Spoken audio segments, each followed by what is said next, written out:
Hello everyone. इस episode के start में चन अपने डैड के साथ बैठा कुछ बिजनेस डिस्कशन कर रहा था और बात कुछ इस तरह से मुड़ती है कि उनकी शादी की तरफ चली जाती है।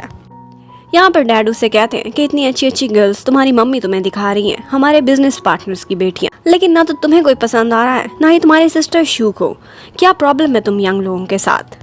और यहाँ पर चन को एक और बात भी पता चलती है और वो ये थी कि शूचिन बहुत अरसे से घर पर भी नहीं आई थी। चन तो अपने बिजनेस के कामों की वजह से बहुत बिजी था, लेकिन शू के बारे में जब वो सुनता है तो हैरान रह जाता है कि कुछ तो फिशी है।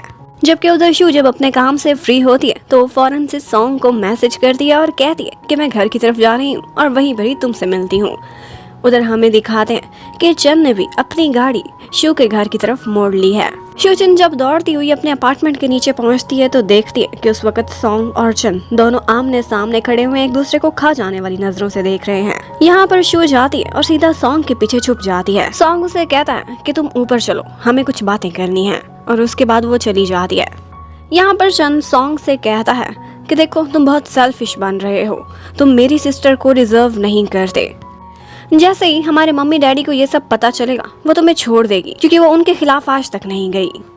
वो उसे ये भी कहता है कि तुम उसे अपने साथ रखना चाहते हो सिर्फ इसलिए कि तुम उससे प्यार करते हो। तुम्हें कितना बताया था कि तुम्हारी औकात क्या है, लेकिन तुमने खुद को थोड़ा भी ऊपर नहीं किया। देखो किस एरिया में तुम रहते हो, और हमारी सिस्टर को देखो, हमने उसे किस एरिया में घर लेकर दिया हुआ है। अगर वो सब कुछ छोड़ के तुम्हारे पास आ जाए तो क्या तुम्हारे जैसे सेल्फिश इंसान को सुकून मिल जाएगा? यहाँ पर सॉन्ग आगे से कहता है कि तुम मुझे क्या समझा रहे हो, तुम मुझसे जीना सिखाओगे, तुम खुद गहरे पानियों में डूबते चले जा रहे हो।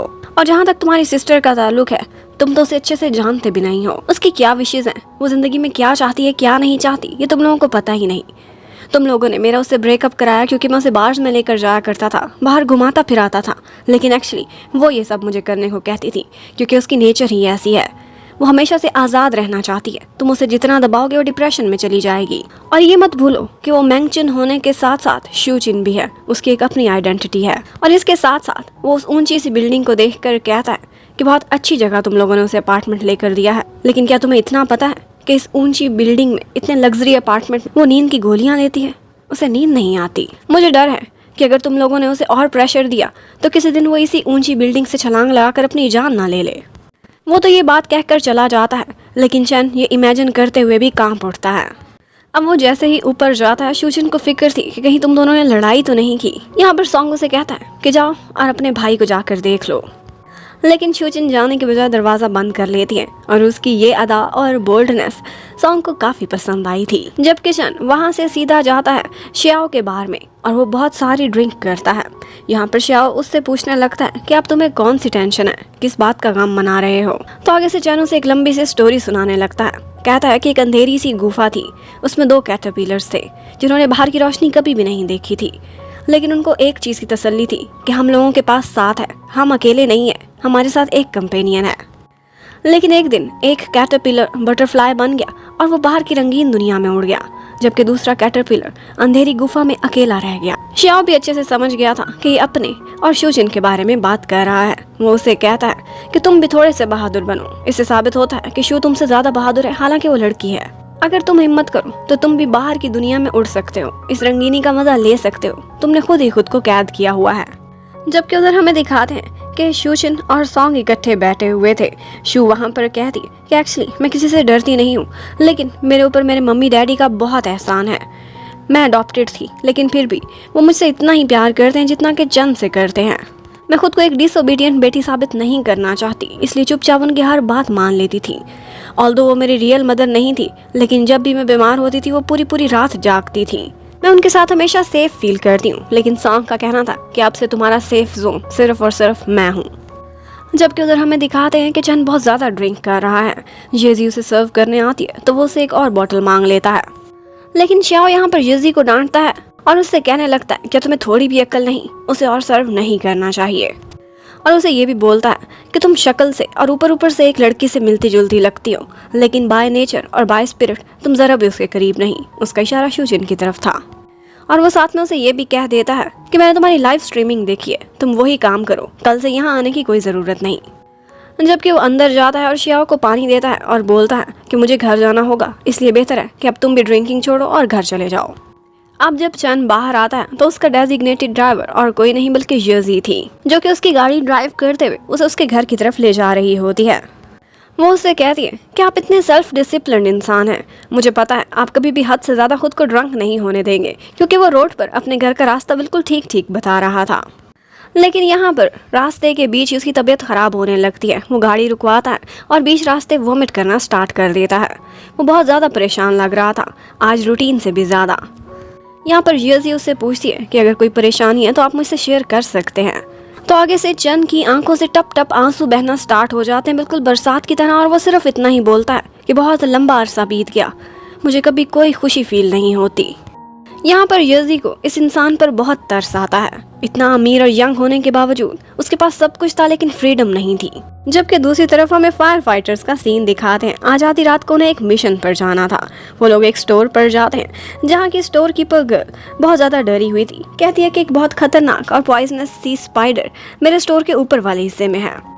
वो जाते हैं, बेचारे हर जगह तलाशी लेते हैं और घंटों ढूंढने के बाद उन्हें कुछ नहीं मिलता। वो तो कह रही थी कि बहुत बड़ी सी स्पाइडर है, लेकिन इन दी एंड वो देखते हैं तो एक छोटी सी स्पाइडर एक फायर फाइटर के कपड़ों पर पड़ी हुई थी। ये ड्रामा रैप अप करने के बाद जब वो वहाँ से जा रहे थे तो वो लड़की उनमें से एक फायर फाइटर से पूछती है कि क्या तुम्हारी कोई गर्लफ्रेंड है, और उसकी गर्लफ्रेंड थी। वो उसे सॉरी करता हुआ वहाँ से निकल जाता है। लेकिन जब वो वापस जा रहा था तो वहीं पर ही रास्ते में उसे अपनी गर्लफ्रेंड दिखाई देती है, जो कि एक्चुअली ट्रैफिक कंट्रोलर थी और अपनी जॉब पर थी। वो सोचता है चलो आधी रात बाहर निकलना, मेरी गर्लफ्रेंड से तो मुलाकात करा गया। जबकि उधर चन की जब सुबह आंख खुलती है तो वो अपने घर में नहीं बल्कि एक टाइनी से और क्यूट से रूम में सो रहा था। वो उठकर बाहर निकलता है तो देखता है बिल्कुल छोटा सा फ्लैट था, जो कि गर्ल्स का लग रहा था। इतने में यजी ऊपर से आ जाती है। वो उससे पूछता है कि मैं यहाँ पर कैसे हूँ तुम्हारे घर पर, मैंने तो अपने घर का एड्रेस लिखा था। यजी आगे से कहती है कि ये मत समझो कि मैंने किसी अमीर से यंग मास्टर का कोई एडवांटेज उठाया है, बिल्कुल भी नहीं। तुम्हारे घर ही तुम्हें छोड़ा था, तुम गाड़ी से बाहर ही नहीं निकल रहे थे, कहते थे कहीं ले जाओ, यहाँ नहीं जाऊँगा, तो अब तुम्हें सड़क पर फेंक देती, इसलिए मैं तुम्हें अपने घर ले आई। लेकिन चन को कुछ भी याद नहीं था। यजी उसके लिए ब्रेकफास्ट भी लेकर आई थी। वो नहीं मानता तो उससे कहती है कि ये फूड वेस्ट हो जाएगा, इसलिए तुम्हें खाना तो पड़ेगा। अब चन यजी के साथ बैठकर ब्रेकफास्ट करता है और उसे ये सुनकर बहुत हैरानगी होती है कि यजी बहुत अच्छी यूनिवर्सिटी से ग्रेजुएट करने वाली है, लेकिन फिर भी वो एक इन्फ्लुएंसर बनी हुई है, लाइव स्ट्रीमिंग करती है। लेकिन यजी का कहना था कि पैसे कमाने के लिए कुछ भी करना पड़ता है, कोई काम छोटा बड़ा नहीं होता। जबकि उधर हमें सॉन्ग और शूचिन को दिखाते हैं। सॉन्ग ने उसके लिए ब्रेकफास्ट रेडी किया था और वो उसे बताता है कि मेरी सिक लीव खत्म होने वाली है, थोड़े दिनों बाद मैं काम पर चला जाऊंगा। शूचिन सैड हो जाती है कि तुम्हें तो छुट्टियां ही बहुत कम मिलती हैं, हम अब बहुत कम मिला करेंगे। आगे से सॉन्ग उसे आइडिया देता है, कहता है कि पता है मैरिड लोगों के लिए लॉ है, उनको ज़्यादा छुट्टियाँ मिलती हैं, तो क्यों ना हम शादी कर ले। अब ये सुनकर शूचिन काफ़ी शर्मा जाती है। अभी वो अपनी इसी लाइफ में खुश थी कि अचानक से उसका नाइटमेयर उसके सामने आ जाता है और वो थी उसकी मम्मी की कॉल। वो साइड पर जाकर सुनती है। मम्मी उससे कहती है कि पूरा 1 महीना हो गया तुम घर नहीं आई, खैरियत है? लेकिन शूजिन बात को टाल देती है कि मैं आजकल बहुत बिजी होती हूँ। मम्मी कहती है कि मैं आज रात ही तुमसे मिलना चाहती हूँ, अगर तुम छुट्टी नहीं लेती तो मैं तुम्हारे हॉस्पिटल के डायरेक्टर को कॉल करके तुम्हारी छुट्टियाँ दिलवाऊंगी।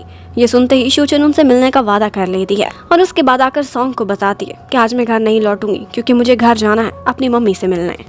अब सॉन्ग भी उसको बेस्ट ऑफ लक बोल देता है और फिर उसके बाद हमें दिखाते हैं कि एक बस को आग लग गई है। वहाँ फायर फाइटर्स हेल्प के लिए पहुंचे हुए होते हैं और इतने में एम्बुलेंस भी आ जाती है जिसमें शूचिन थी।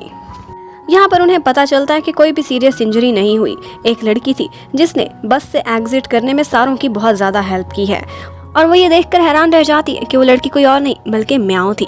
म्याओ से देखकर बहुत खुश होती है और भाभी भाभी कहने लगती है। म्याओ सबके सामने से भाभी बोल रही थी। शूचिन को बहुत ऑकवर्ड लगता है, लेकिन म्याओ का कहना था कि जो बातें हो गई मैंने भुला दी। मेरा भाई तुमसे प्यार करता है और उसने मुझे कहा था कि तुम शू की रिस्पेक्ट करोगी, इसीलिए मैं रिस्पेक्ट में तुम्हें हमेशा भाभी ही बुलाऊंगी आपसे। शूचिन को शर्म तो आ रही थी, लेकिन मन ही मन में वो बहुत खुश भी हो रही थी। और फिर उसके बाद हमें दिखाते हैं कि हॉस्पिटल में कुछ गर्ल्स गॉसिप्स कर रही थी। यहाँ पर एक डॉक्टर ली नान थी जिसकी अंडरस्टैंडिंग एक फायर फाइटर से हुई थी जिसका नाम डा पेंग था, लेकिन वो कहती है कि वो मुझसे एज में छोटा है और मुझे लगता है कि हम दोनों के बीच रिलेशनशिप ज़्यादा नहीं चलेगा। लेकिन यहाँ पर पहली दफ़ा शूजिन गॉसिप्स में हिस्सा लेती है और उसे कहती है कि तुम ऐसे कैसे कह सकती हो, ये ना हो कि तुम इस मौके को हाथ से जाने दो और फिर सारी ज़िंदगी पछताओ कि तुमने ट्राई भी नहीं किया। यहाँ पर सारी टीम हैरान थी कि शूचन कितनी बदल गई है। वो तो किसी से बात नहीं करती थी और अब गॉसिप्स में भी हिस्सा लेने लगी है। और बस यहीं पर ये पार्ट खत्म होता है। Thank you for watching, stay connected, bye bye.